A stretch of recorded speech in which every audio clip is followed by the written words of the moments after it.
Steve and Fritz did a great job of introducing me last night, so you guys probably already know who I am if you were here last night, so that saves me a bunch of time.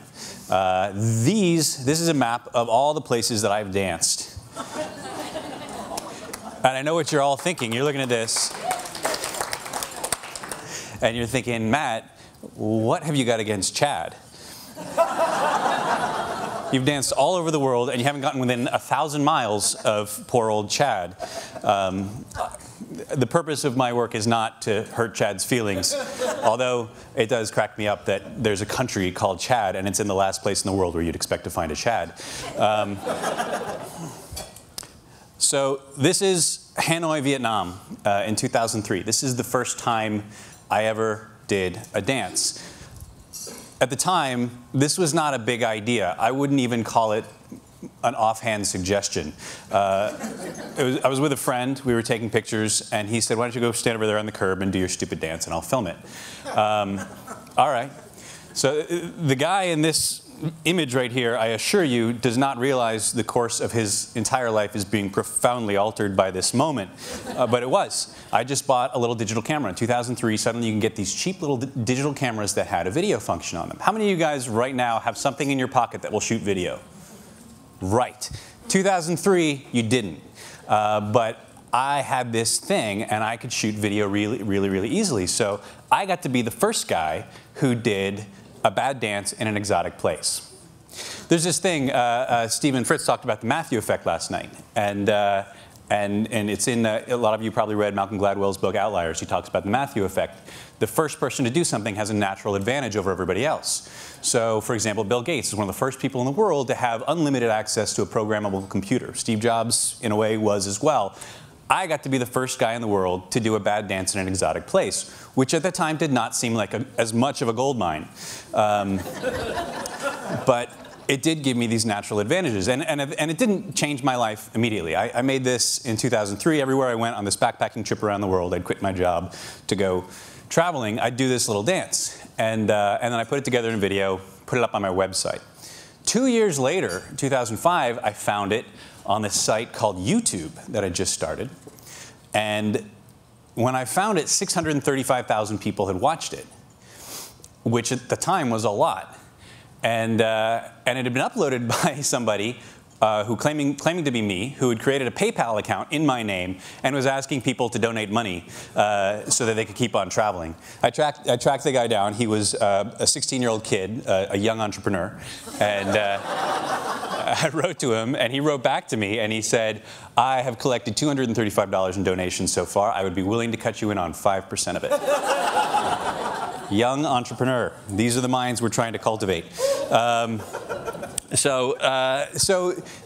He did me a huge favor, though. 635,000 people had watched this video, and people now knew who I was. And as a result of this, I started getting content. I wouldn't have known how to turn this into a thing. Would not have had the first idea, but it didn't matter because people were coming to me. One of them was a company called Cadbury Adams that makes a chewing gum called Stride. They said, hey, we have a chewing gum coming out next year called Stride Gum. We see these viral videos, we want one. Can you make one for us? It's the Matthew effect right there. And they flew me out to Parsippany, New Jersey. I went to the map store and I got the biggest National Geographic map of the world I could, planned it all out. I had that dotted red Indiana Jones line showing all the places I was going to go to, had it all planned out for them. This is my trip of the world, I'm going to make this for you. And they pretty much sat there and politely listened and then said, we don't really care where you go. You made a viral video, we want one, will you make one for us? And I said, yeah! So that was it. 39 countries on all 7 continents in 6 months. I got to travel the world. Was anybody going to watch the video? Who cares? I was having the time of my life. I got to go to Easter Island, Antarctica, Machu Picchu, Great Wall of China. But I had this nagging feeling in the back of my head while I was having a wonderful time. What am I really saying with this? And my sense was what I was saying isn't really much more than what your dog says when you take him on a walk around the block. Here's a tree, I just peed on it, I was here. Here's a bush, I just peed on it, I was here. So I wasn't really saying anything profound, I was just going to a bunch of cool places. But I got lucky, so I didn't really have it right yet, but I got really lucky because while I was on this trip, I had a friend working at an NGO in Rwanda, and I didn't have many Africa clips on my itinerary, so I rerouted to go meet up with him. and decided to shoot a Rwanda clip. But the thing is, there's no pyramids of Rwanda. There's no Machu Picchu of Rwanda. There's just people. It's one of the most densely populated countries in Africa. So I figured, all right, I'll just dance with some people. And he took me out to a village called Malindi. I hope this is my next slide. It is, yeah. He took me out to a village called Malindi, and I went up to a bunch of kids who were playing in a village next to a puddle, and we didn't have any common language. There was no way I could verbally communicate with them, but I just started dancing. And the second I started dancing, they started dancing too. And then within seconds, every kid in the village was dancing with me. I didn't need to explain what I was doing. I was just a giant white guy doing this ridiculous dance, and they were going to do it too. So I had this very energy efficient idea. I actually went looking when I made this slide for a light bulb, and we've come a long way because I could only find a CFL light bulb. I had this idea that, you know, this is saying a lot more. This is a lot more fun. I've been to all these amazing places, but the best time I had was dancing with these kids in Rwanda.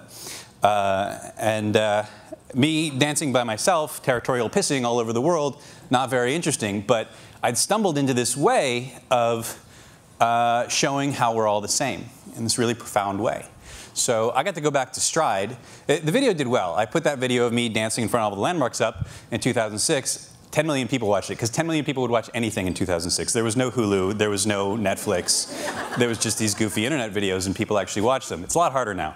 But the video did really well, and I was able to go back to them and say, I did it wrong.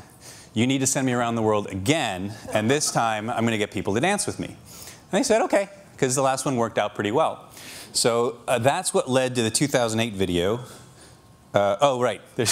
So there's another principle at work that I realized in going out to do this 2008 video, which is that I'm not very good at dancing. And I thought that was sort of a liability, but it turns out in this context, my weakness had become a strength because I set this really low barrier for entry in participation. I'm dancing really badly. You're probably not going to dance any worse than I am. So people were not as afraid to join in with me, and I was able to get large groups of people to dance together, and people who normally wouldn't dream of doing something like this would join in, which was great. I had this great accidental ability. And so they sent me off in the world, and that's how I made the 2008 video. And that took me 5 years to figure out what I was doing, and I felt like I'd finally gotten it right. Stephen Fritz showed it to you last night, saves me 5 minutes. It got over 40 million views on YouTube. I felt really good. I just coasted for years after I finished the video, bought a house, settled down, started a family. But I did have this nagging sense that there was something left unsaid. When I made the 2008 video, I had to sign a contract that listed a few countries I could not go to. And they have all sorts of corporate reasons why they couldn't let me go to these countries. But they were, you can probably guess them. They were North Korea, Syria, Iraq, Afghanistan, Pakistan. I couldn't go to those places. And it really bugged me. It really ate away at me when I was making this video that I couldn't include those places, because I'd come to realize that this video is a really amazing tool for changing people's perception about places. And we have, I'm skipping around a little bit, but there's this journalistic principle you've probably heard of called man bites dog, right?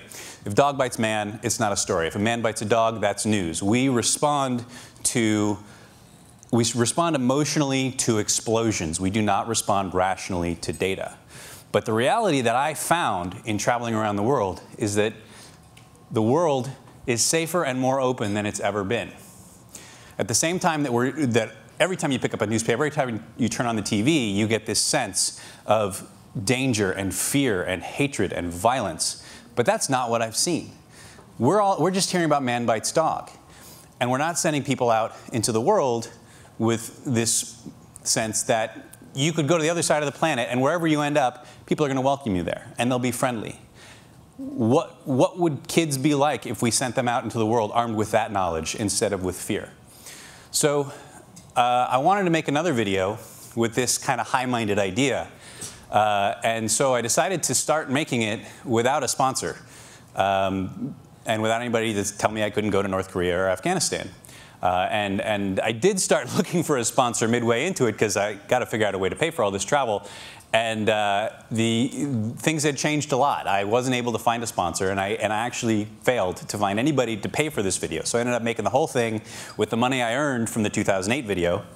And then I'm able to run advertising on it through Google now, thankfully, and make my money back that way. And that's how I made the 2012 video. But the point of it was, the purpose of the video, what I was trying to say was we don't need to be afraid of each other. And I was scared of even trying to say anything with the video because up until that point I hadn't been telling anybody, there was no message, there was nothing overt. And I felt like that's what was working about the video, was that there was no message to it. But I really, really, really wanted to say that. And I wanted people to know that. If I can have 5 minutes of the world's time, that's what I want to tell them.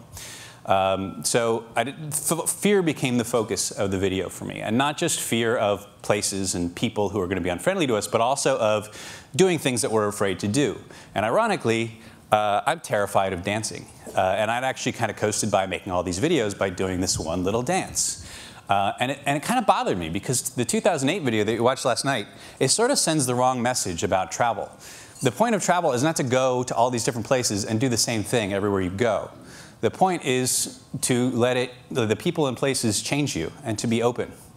And so I decided to let go of the thing that, both personally for my own movement, I was terrified of letting go of, and also, I kind of built this whole enterprise on this one goofy dance. So it was really scary to let go of that idea and try and make a video that was just about saying, hey, you know what, the dance itself doesn't matter. It's about the reactions. It's about the interactions.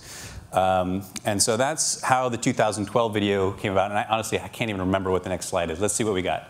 Okay, yeah, this is this is a story that if I had a little bit more time, I'd love to tell, of dancing with this woman in Pyongyang, North Korea. But I'm just going to go ahead and show you the 2012 video. I have almost enough time to do that. And I also just want to squeeze this in.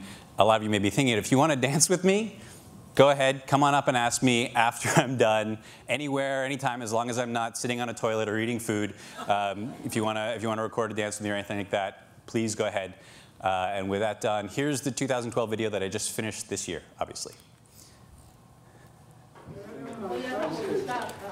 How many of you guys have seen this? Raise your hand. Okay, good, just a few.